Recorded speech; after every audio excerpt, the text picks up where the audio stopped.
লালমনিরহাট সীমান্তে চোরাচালান বিরোধী অভিযানে বিপুল পরিমাণ ভারতীয় শাড়ি ও কাপড় জব্দ করেছে লালমনিরহাট ব্যাটালিয়ন 15 বিজিবি। লালমনিরহাট থেকে সহকর্মী একরামুল হক ইকরামের পাঠানো ভিডিও তথ্যচিত্রে দেখুন বিস্তারিত।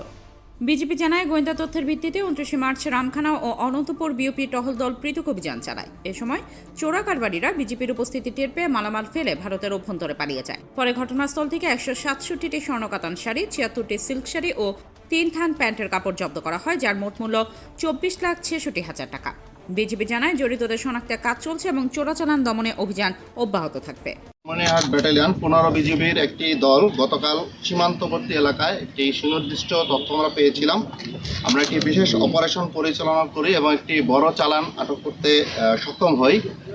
উক্ত অপারেশনে উল্লেখযোগ্য পরিমাণ ভারতীয় স্বর্ণ কাতান এবং সিল্কের শাড়ি সহ বিভিন্ন প্রকার মালামাল আমরা জব্দ করতে সক্ষম হই, যার আনুমানিক বাজার মূল্য প্রায় 24 থেকে 25 লক্ষ টাকা।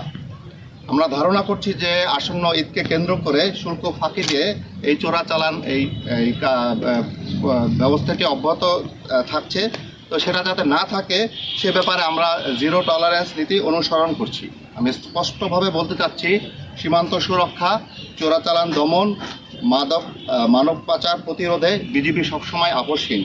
চোরাচালান মুক্ত বাংলাদেশ গড়ার লক্ষ্যে আমরা সর্বদা সতর্ক এবং দৃঢ় প্রতিজ্ঞাবদ্ধ।